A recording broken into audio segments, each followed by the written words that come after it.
নমস্কার বন্ধুরা, আরডিএন ব্লগ চ্যানেলে আমার সকল প্রিয় বন্ধুদেরকে জানাই স্বাগত। তো বন্ধুরা, আমি আজ এমন এক ইউনিক রেসিপি নিয়ে এসেছি, সেটা বাচ্চা থেকে বড় সকলের খুব পছন্দের খাবার, বিশেষ করে বাচ্চাদের খুব পছন্দের খাবার। তো চলুন বন্ধুরা, দেরি না করে আমার সেই ভিডিওটা শুরু করা যাক। একটি গ্যাসের মধ্যে কড়াই বসিয়ে নিয়েছি আর কড়াইয়ের মধ্যে তেল দিয়ে দিচ্ছি। তেলটা গরম হয়ে গেছে, তো আমি আগে থেকে সোয়াবিনের মধ্যে গরম জল দিয়ে মিনিট খানেকের মতো রেখে চিপে রেডি করে নিয়েছি। তো এখন আমি এই সোয়াবিনগুলি তেলের মধ্যে দিয়ে দিচ্ছি। আর এখন দিয়ে দিচ্ছি স্বাদ মতো নুন আর দিয়ে দিচ্ছি হলুদের গুঁড়ো। এখন ভালো করে নেড়ে নিচ্ছি। তো আমি আগে থেকে আলু কেটে ধুয়ে রেডি করে রেখেছি। এখানে হচ্ছে আলু আর এখানে হচ্ছে কোয়াশও আমি আগে থেকে ধুয়ে কেটে রেডি করে নিয়েছি। এখন কোয়াশ আর আলু আমি সোয়াবিনের সাথে দিয়ে দিচ্ছি। দিয়ে স্বাদ মতন নুন দিয়ে দিচ্ছি আর কালারের জন্য দিয়ে দিচ্ছি হলুদের গুঁড়ো। দিয়ে এখন ভালো করে নেড়ে ভেজে নিচ্ছি।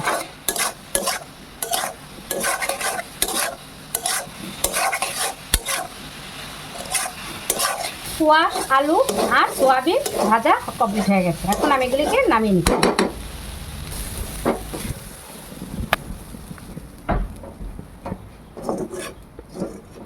তো দেখুন, সোয়াবিন, কোয়াশ, আলু সবগুলি একসাথেই ভাজা কমপ্লিট হয়ে গেছে।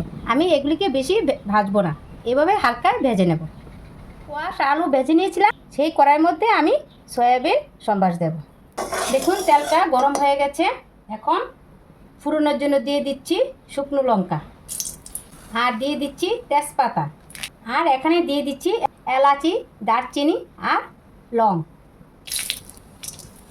আর এখানে দিয়ে দিচ্ছি গোটা জিরে। আর এখন দিয়ে দিচ্ছি আগে থেকে কেটে রাখা বড় একটি পেঁয়াজ। পেঁয়াজ তেলের মধ্যে দিয়ে দিচ্ছি।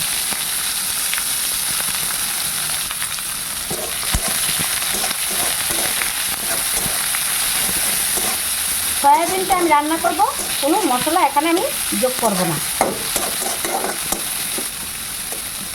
তার জন্য ফোড়নের মধ্যে আমি গরম মশলা দিয়ে দিয়েছি। দেখুন পেঁয়াজ ভাজা ভাজা হয়ে গেছে। এখন দিয়ে দিচ্ছি একটা বড় টমেটো, আমি কুচিয়ে নিয়েছি, টমেটো কুচি দিয়ে দিচ্ছি। আর দিয়ে দিচ্ছি আদা আর রসুন বাটা। আমি এখানে রসুন নিয়েছি 4-5 কোয়া, বেশি রসুন এখানে আমি ইউজ করিনি। রসুন, পেঁয়াজ আর টমেটো দিয়ে দিচ্ছি সামান্য পরিমাণ জল, তাহলে টমেটো ভালো করে সেদ্ধ হয়ে যাবে। আর এখানে দিয়ে দিচ্ছি স্বাদ মতো নুন আর দিয়ে দিচ্ছি কালারের জন্য হলুদের গুঁড়ো। তো বন্ধুরা, আপনারা কিন্তু এখানে টমেটো পেস্ট করেও দিতে পারেন, এটা কিন্তু অপশনাল। আমি এখানে টমেটো কুচিয়ে দিয়েছি। দেখুন রসুন, আদা, টমেটো সবগুলি সেদ্ধ হয়ে গেছে। আর কালারের জন্য দিয়ে দিচ্ছি কাশ্মীরি লঙ্কার গুঁড়ো। এটা কিন্তু অপশনাল, এটা আপনারা দিলেও চলবে, না দিলেও চলবে। আমি সৌন্দর্যের জন্য কিন্তু এখানে ইউজ করছি। তো কাশ্মীরি লঙ্কার গুঁড়ো দিয়ে কিছুক্ষণ নেড়ে নিচ্ছি। এখন দিয়ে দিচ্ছি সয়াবিন, আলু আর কোয়াশ দিয়ে এখন ভালো করে নেড়ে নিচ্ছি।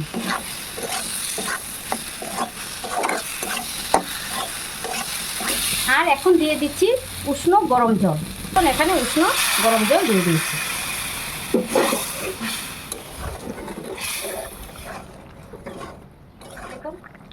আলু সেদ্ধ হয়ে গেছে আর কোয়াশও সেদ্ধ হয়ে গেছে। এখন দিয়ে দিচ্ছি সামান্য পরিমাণ চিনি দিয়ে কিছুক্ষণ নেড়ে নিচ্ছি। এখানে তো কোনো মশলা আমি অ্যাড করিনি, তার জন্য দুটো আলু ভেঙে দেব, তাহলে সয়াবিনটা ঘন ঘন হবে। তো দুটো আলু ভেঙে দিচ্ছি। দেখুন আলুগুলি কি সুন্দরভাবে সেদ্ধ হয়ে গেছে। এখানে আমি দুটো আলু ভেঙে দিয়েছি। এটাও কিন্তু অপশনাল, না দিলেও হবে। আমি দিয়েছি রুটি দিয়ে এই সবজিটা খাওয়া যাবে, তার জন্য রুটি দিয়ে হোক, ভাত দিয়ে হোক, যে কোনো লুচি দিয়ে হোক, যে কোনো দিয়েই খাওয়া যায়। বেশি পাতলাও হয়নি, আবার বেশি ঘনও হয়নি। কেউ বুঝতেই পারবে না যে আমি একটা মশলা ছাড়া সয়াবিন রান্না করেছি। তো বন্ধুরা, আপনারা কিন্তু এখানে ঘিও ব্যবহার করতে পারেন, আবার গরম মশলাও ব্যবহার করতে পারেন, তাহলে আরও টেস্ট হবে। আমি এখানে ঘিও ব্যবহার করিনি, গরম মশলাও ব্যবহার করিনি, কেননা আমি গরম মশলা ফোড়নের মধ্যেই দিয়ে দিয়েছি। আর ঘিটা দেয়নি, কেননা অনেকে তো আবার ঘি পছন্দ করে না। তো আমার ঘরে আমার হাজব্যান্ড ঘিটা কম পছন্দ করে, তার জন্য আমি এখানে ঘিটা ব্যবহার করিনি। আর যে গরম পড়েছে, ঘি আর গরম মশলা খেলে পেটটাও গরম হয়ে যাবে, তার জন্য আমি এখানে ব্যবহার করিনি। আপনারা যদি খেতে চান তাহলে কিন্তু এখানে ঘিও ব্যবহার করতে পারবেন, গরম মশলাও ব্যবহার করতে পারবেন। তো এখন আমি দিয়ে দিচ্ছি কাঁচা লঙ্কা। সয়াবিন, আলু, কোয়াশ তো রান্না কমপ্লিট হয়ে গেছে। এখন আমি এটাকে নামিয়ে নিচ্ছি। বন্ধুরা, আমি যে আলু দিয়ে কোয়াশ দিয়ে সয়াবিন রান্না করেছি মশলা ছাড়া, একদম কোনো মশলাই আমি ইউজ করিনি। এখানে ধনে গুঁড়ো, জিরের গুঁড়ো, ধনে পাতা আমি কিছু ইউজ করিনি। তো আমি যেভাবে রান্না করেছি আপনারা ঠিক সেভাবে রান্না করে দেখুন, আশা করি আপনাদের খুব ভালো লাগবে এবং বাচ্চারা তো খুব পছন্দই করবে।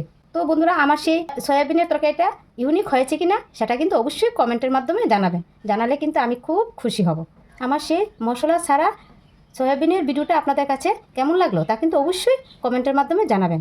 ভালো লাগলে লাইক শেয়ার করবেন, আর হ্যাঁ, আমার এই ছোট্ট চ্যানেলটাকে সাবস্ক্রাইব করতে আপনারা ভুলবেন না। আপনারা সবাই ভালো থাকবেন, সুস্থ থাকবেন। আবার দেখা হবে নেক্সট ভিডিওতে। ততক্ষণের জন্য বাই।